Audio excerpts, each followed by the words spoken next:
Welcome to Keith Brace's In the Clubhouse, my sideways look at rugby union. Tonight, Chris, I want to begin with a story that was breaking news in last week's show. Can you remember what it was? Yes, I can. It was about the Wasps. It was about the Wasps. The Bees Knees, as they're known. No, they're not known as the Bees Knees, they're the Wasps. But the move of Wasps, the Premiership club, to Coventry to play at the Ricoh Arena. That's fantastic news.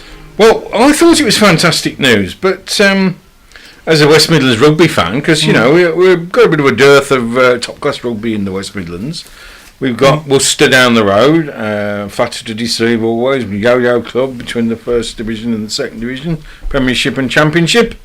But as a West Midlands rugby fan, I was all in favour. But on reflection, this move's left a sour taste with some. Would you believe? And a big shout out here to ex-Moseley prop Trevor Corliss, who berated me on Facebook for saying what a good move I thought it was. Right, I thought it was a good move as well. I couldn't see anything wrong myself, but he argued that nobody's thought of the fans, which is true, and you know. Yeah, the Wasps fans. The Wasps fans, they'll be left high and dry down in High Wycombe. Mm-hmm. And also, what about the Coventry Rugby Club? Right. Yeah, Coventry Rugby Club, local club, third tier rugby. They haven't always been third tier. No. Back in the 70s, yeah. On Boxing Day, Moseley used to play Coventry, and you used to be like a final England trial, Chris. Right. There used to be 12, 15 internationals on display. Coventry had people like David Duckham, who you may have heard of. Yeah. You've heard of David Duckham? Yeah. Great after dinner speaker nowadays. Hello to you, David, if you're listening. They had people like Peter Priest, who I've actually played against. They had people like Peter Rossborough, who was interviewed by Midlands Today last week because he's now president of Coventry Rugby Club, and he didn't quite welcome the move by Wasps, but he said he didn't rule it out of all hand. He seemed to think that they'd be able to work with the Wasps, and there's room in Coventry for two rugby clubs. Obviously, the Wasps playing at the top level and Coventry playing at the third level, the third tier. So I don't know. So where do Coventry play now? They play at the place called the Butts Park Arena. The Butts. Right, okay. Right in the city centre, I think it is, pretty much. But as I say, Coventry Rugby Club have a fantastic tradition of rugby. But as I say, it might be that we haven't heard the last of this Wasps move to Coventry. They're going to start playing in December, Chris. For just a technical point. What about the season ticket holders of Wasps? They're having to up sticks from High Wycombe and come up to Coventry. It's about 100 miles up the motorway, isn't it? Which is a big jaunt. Yeah. And two Wasps fans, this has been presented to them something about fait accompli. That the club has unilaterally declared that they're moving lock, stock and barrel to Coventry. And as I say, they've got to... Can they give them a discount? I don't know. Could they arrange transport? That might be that would be an excellent move on behalf of the club. Nobody did so. I mean, when the Wimbledon moved to Milton Keynes, they never said that would work out. But I mean, that's a whole new club now, isn't it? Yeah, it's different club altogether. Totally. I'm presuming that's the way it's going to go down eventually. It'll just be a new club. Well, I don't know. There is this tradition of Wasps. They've won 2 European Cups. They're one of the top clubs in the land in rugby, and I don't think it'll be a new club. What they'll try and do, they'll try and attract new fans from the West Midlands rugby fan base, I think, which could affect clubs like Moseley, Worcester.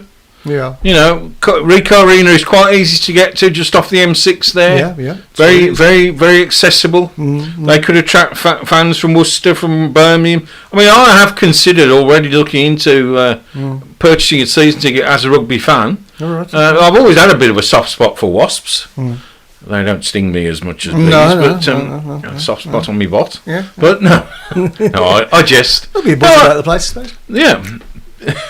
No, I have thought of purchasing a season ticket, and I'm going to look into it definitely as a rugby fan, and I'd love to see people like Manu Tuilagi and Leicester boys and Northampton and Tom Wood and Dylan Hartley and all these top players, British Lions, playing at the Ricoh Arena, where I'll be able to see them, because I wouldn't be able to go and see them down at High Wycombe. So for me as a rugby fan, and that's why I stretched to Trevor Corliss when he was berating me about backing this move, that I'm a rugby fan, Trevor, and I want to see top class rugby, and for me this is a great move. But I can understand people saying that the fans have been not consulted, and there has been an internet campaign by certain fans which has gained I think about 3,000 members, Wasps members, and would you believe they have their highest crowd of the season on Saturday for their home game against Bath.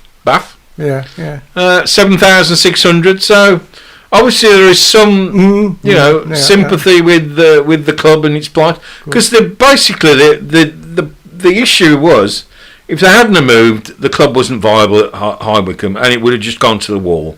So would you rather have a club in Coventry, which you can get to? Was it crowds? It was just facilities. It wasn't a great ground. It's a Adams Park is Wycombe Wanderers. Wycombe Wanderers, yeah. Whereabouts are they in the football hierarchy now? Are they in conference? Well, they're not in the leagues, are they?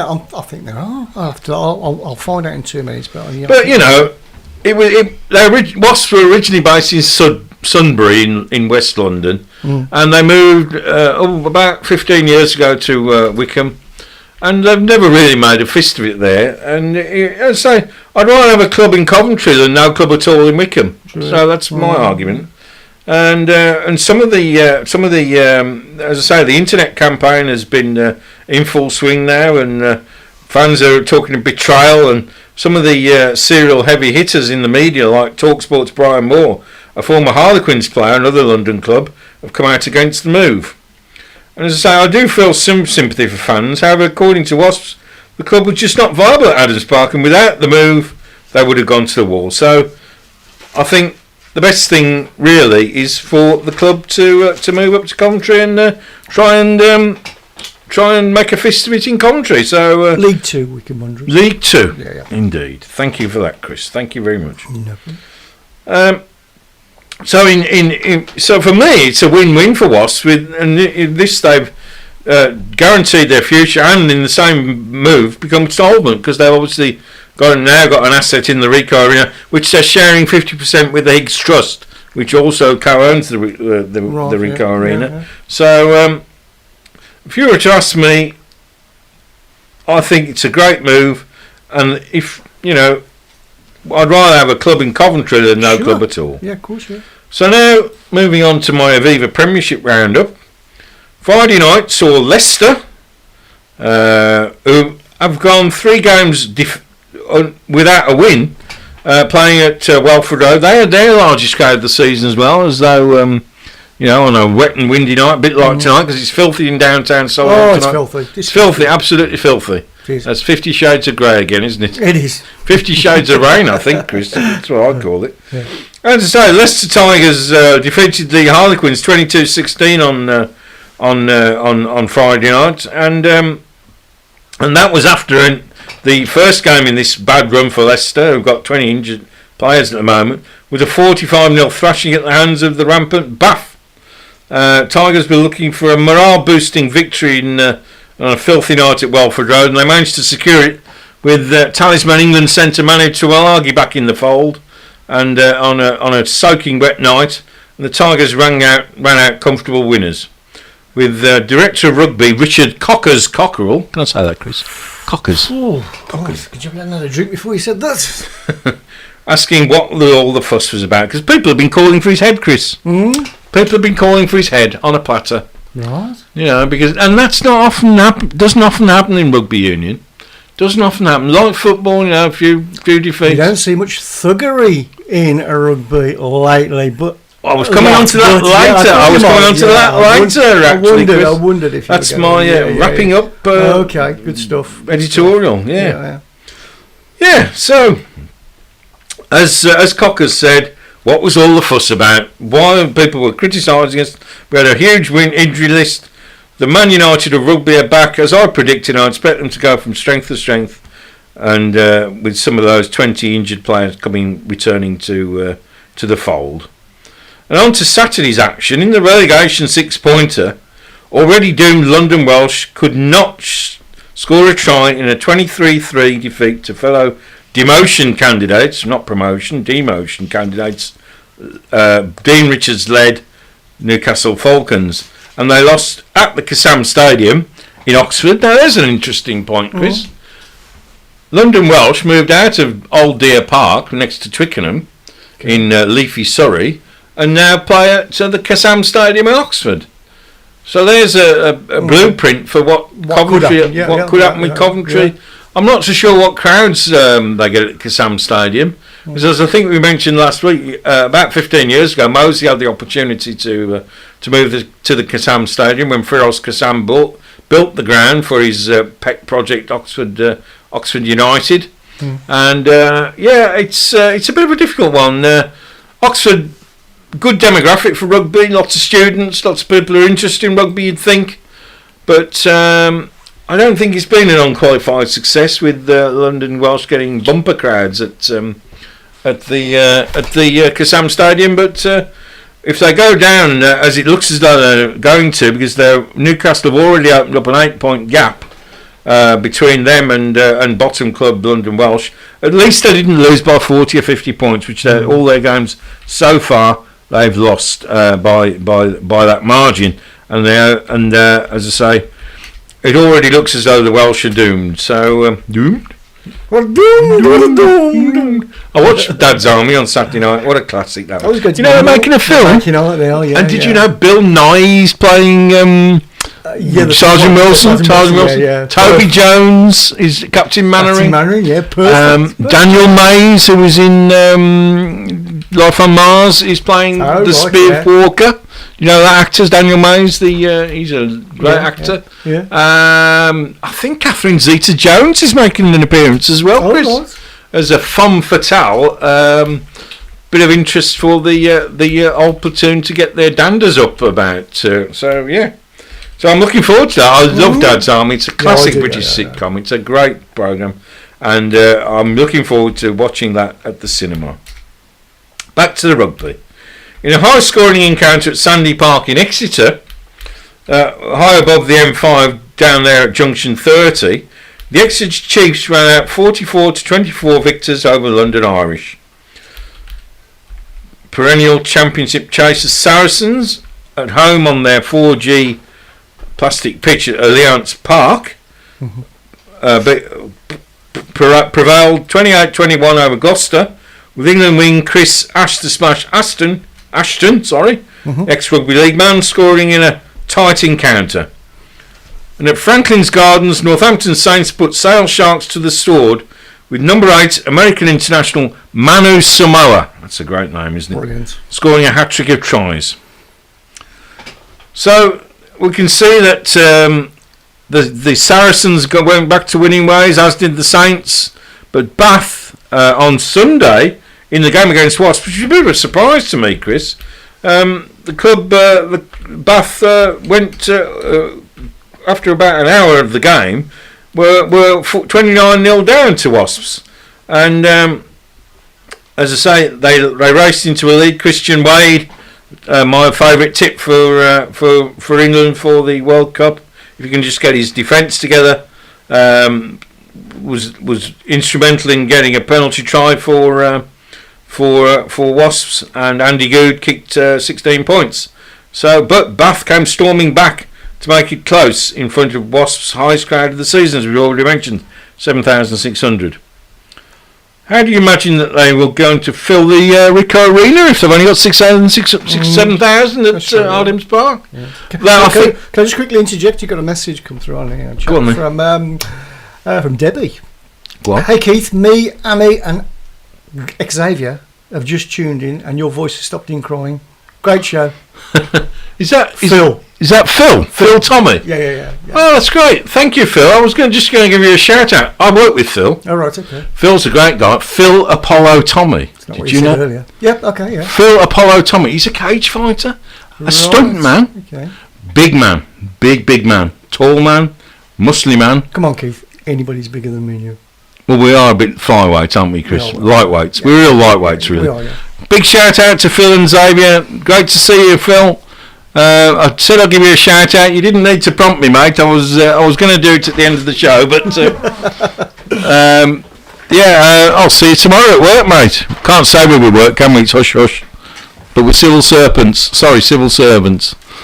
But yeah, thank you, Phil. Thanks for listening, and at least I've got one listener, Chris. You have, yeah. That's 2 now. Took me, us 3 and 4 of us. 4 of us now, yeah. Yeah, great. I've stopped the baby crying. Exactly. Isn't that good? So you are good for something. I'm good for something, yeah. My wife doesn't say much about me, actually. She doesn't listen to my show. No. She won't even be my friend on Facebook, you know. Because she says I put that much drivel on Facebook. You do, to be honest. Yeah, I do. It's mostly about Birmingham, though. I know, yeah. I love my home city, and That's you know. good. But yeah, as I say, going back to the rugby, how the heck are Wasps going to fill the Ricoh Arena, which holds about 30,000? Is that right? Yeah, I think it's about 28,000. Yeah. You know, if they're only getting 7,600 down at Adams Park, but, you know, is there that appetite for rugby in the West Midlands? We shall see, Chris. We shall see. Probably. Well, Northampton's not that far away. Northampton get about 15,000 full house most games. Northampton Coventry will be quite. Northampton Wasps will be quite. And Leicester get 21,000 to Welford Road. 20. I think the capacity is about 25,000 there. Yeah, I mean it's possible, but as I say, West Midlands is a veritable desert of top class rugby. So I think that's what Wasp's plan is, to pick up West Midlands rugby fans from Worcester, from Moseley, from Birmingham Solihull Bees, and people, because rugby fans have been neglected in the West Midlands. Puts a bit of a dampener on Moseley's plea, which Ian Ward, the deputy leader of Birmingham City Council, said at the Birmingham Rugby Conference last year that they hope to see Premiership rugby in Birmingham by 2018. They might see it in Coventry, but I don't think they're going to see it in Birmingham, Chris. So you know, it's a small cake, and it's difficult to slice it so many ways to keep Moseley, Coventry, and Worcester and Wasps happy. So we'll have to see what happens. Now, I wanted to talk about the rugby league, Chris, because you mentioned earlier on about the batterings that have been going on, and we're not talking fish and chips here, are we? No. So what was that all about then?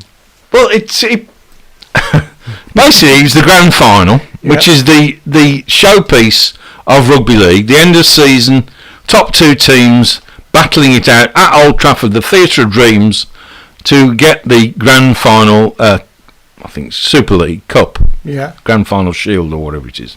And it was the biggest game probably in rugby league for a few years, because traditionally Wigan and St Helens has always been the biggest game in rugby league.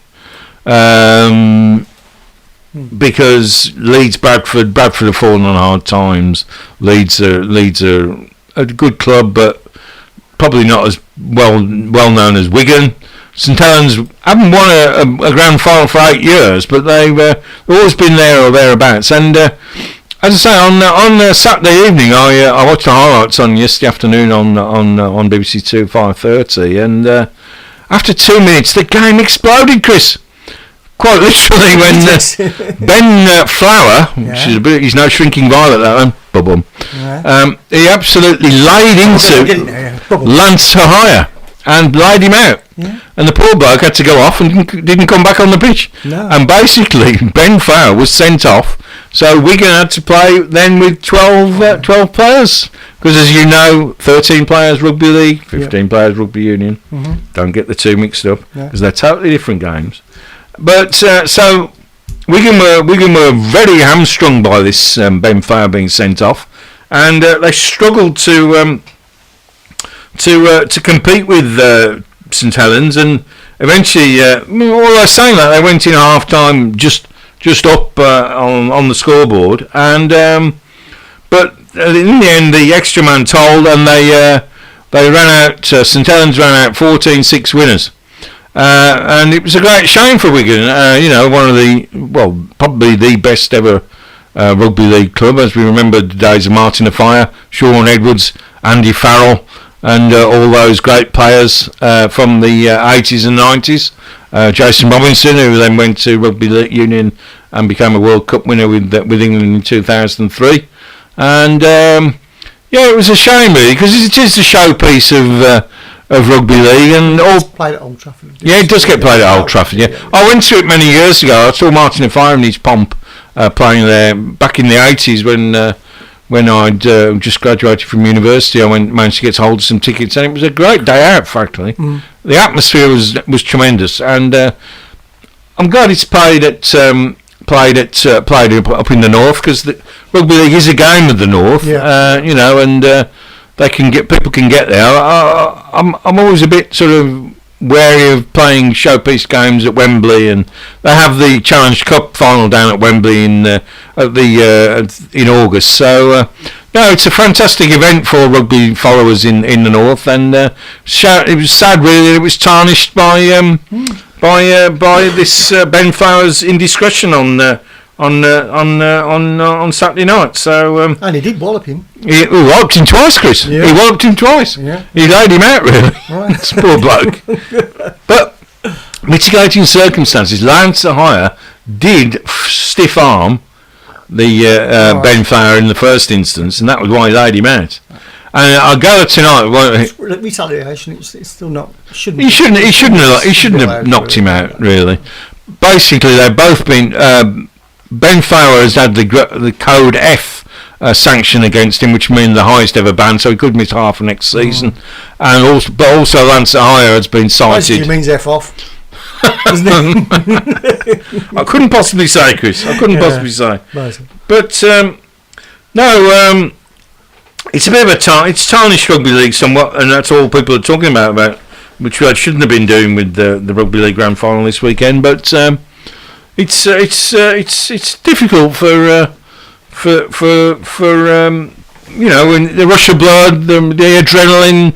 He obviously got stiff armed, and it just went to his head, and he laid him out. So, but it was a great game. I did watch the highlights, as I say, and let's hope that rugby league moves from strength to strength, because obviously there's still that leakage of players from rugby league to rugby union. We've had Sam Burgess come over from union to play from league to play union with Bath.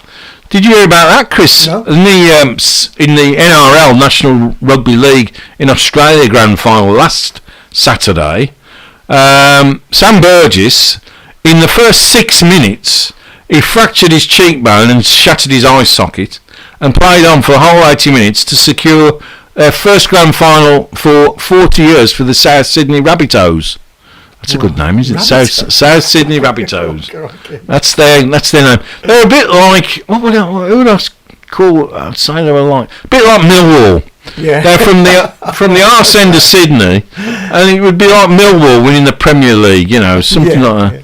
Anyway, Sam Burgess, great shout out to you. He's going to delay his rugby union debut for Bath, probably by 6 weeks, but he's had a metal plate put in. They're tough, these rugby league players, I tell you, Chris. They're tough men. They're tough, hard men. But I also wanted to give a shout out for a great initiative by my club, Moseley, in the next couple of weekends, Chris, to introduce people to rugby union. For the next couple of weekends, you can actually see Moseley play at Billsley Common for a £5. That ain't bad, is it? That's very good, isn't it? That ain't bad at all. It's and one of the games, the next Saturday's game is against Nottingham Rugby Club, but the weekend after that, it's against Worcester, who are their big rivals. Right. And you can see Moseley play Worcester for a £5. I'm there with my boots black, mate. I'm going a £5. Wow. I'm going, because Moseley and Worcester games are always feisty affairs. Yeah. And as we know, us Moseley fans, we don't like those wussy boys. They're a bit they're warriors. They've got trouble with their rolling their W's, haven't they? The Worcester Warriors. But I'm looking forward to that. And this is in the much maligned British and Irish Cup, which Moseley went to Munster on, not Herman Munster, that's Munster, the rugby province in Ireland. And they came away with a 27-21 defeat to Munster A. And as I say, Worcester beat Rotherham, I think, in the British and Irish Cup, and it's a much maligned competition. Basically, they haven't got enough fixtures to go around for. They've only got 12 clubs. Of course, the Premiership clubs have. Rotherham. Yes, they've got a rugby club. Yes. It's not a name you hear much. It's rugby league territory, really, South Yorkshire.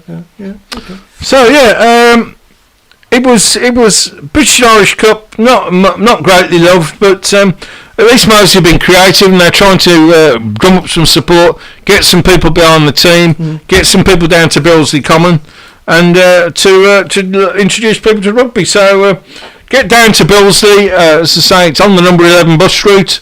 It's easy. There's plenty of parking, free parking, £5 to get in. As I say, introduce yourself to rugby, get along down there, and take in a British and Irish Cup game. And say this Saturday it's Moseley versus Nottingham Rugby Club, and the following Saturday it's Moseley versus Worcester Warriors, their perennial rivals from just down the M5.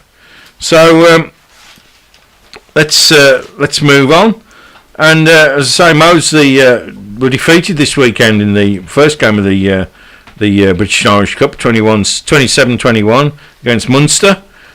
And we want to see big crowds down at Moseley for these British and Irish Cup games, especially it's only a fiver. So I'm going to be there on the 25th, and let's hope that this initiative by Moseley. I mean, I know Birmingham City have had kids for £1 for a while.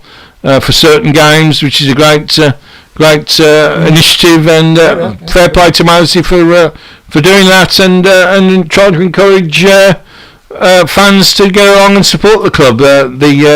As I say, Moseley are the biggest club in the Birmingham area. As I say, Moseley and Coventry years ago were top class rugby union clubs in the English rugby union hierarchy, and be great to see Moseley and Coventry back there. But as I say, I'm trying to look into getting a season ticket for Wasps. What sort of prices do you think they'll be based around? A Moseley season ticket is about £160, Chris, I think. That ain't bad though, is it, for a season? It's very good, actually. How many games is that, roughly? I think it's 12 home games. Right, okay, that's not too bad. So what does that work out? About £12, just over £12 a game, £15 a game. Top flight rugby? It's not top flight. It's second tier. So yeah.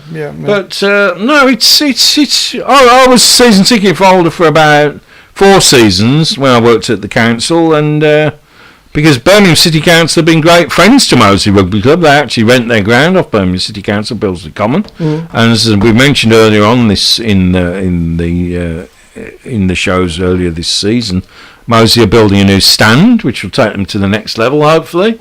With the South Birmingham Sports Partnership, will be host to football clubs, local community football clubs, and also a bowls centre, and of course you've got the Billesley Tennis Centre there, which indoor tennis centre, which is a fantastic facility. And of course Moseley have a 3G, I think, is 3G pitch at the back where Moseley Oak tend to play, and that's a great community rugby. 3G pitch is just like a practice pitch where no, you can play rugby on it, and you can play. It's all sports pitch, artificial pitch. So Moseley are a go-ahead club community wise. A lot of their players give a lot back to the community, and as I say, we mentioned a couple of weeks ago that the School of Hard Knocks has been made down at Moseley, the TV programme on Channel 4. Oh yes, with Prince William down there a couple of times, and Will Greenwood and Scott Quinnell fronting that for Channel 4. A bit like trying to mould fine young men, silk purses from sow's ears, perhaps. Young men who've fallen by the wayside, need a bit of discipline in their life. Need some goals, some aim, and some something to get up for, basically. And this is what the School of Hard Knocks through rugby tries to give them. So it's a great initiative, and I'd love to see it on TV more often than on and fair play to Mosley for doing that. And again, did you know they also appeared in Embarrassing Bodies as well? Who did? Mosley Rugby Club. Oh, right, okay. Well, all of them. Some of them. Right. They're quite media savvy, Mosley. They know how to push the media buttons. Yeah. But you don't often hear about them on Midlands Today and Central News, but they're there or thereabouts. They're a great club, and as I say, I've supported them since 1970. So fair play to Mosley, and my support for Coventry Wasps or Wasps will not diminish my love of Mosley, but they'll always be my first club I support. But I'm afraid Premiership Rugby will out, and that's where I'm looking to possibly get a season ticket. So we shall see. Fantastic. Anyway, I think we've about run out of time, Chris. So yeah, I can hear it in the background coming. I can hear them coming. They're coming. Those last of the summer wine men. They are. Here they come. Yeah. Here they are. There we go. So thank you on this filthy night in Birmingham. Not filthy weather. It's filthy weather-wise. It is filthy. It's horrible, and I've got to drive all the way back to Albury now. So never mind. Not as Anyway, far as Nick. Not as far as Nick. Where does Nick come from then? I don't know. Somewhere up north, somewhere. Somewhere up north. Yeah, you talk traffic. That's a long way to come. Yeah. We're talking about you. Anyway, it's good night from Keith Braces in the clubhouse. Good night. Good night, Grandpa. Good night, Billy Bob. Billy Bob Bib Dob.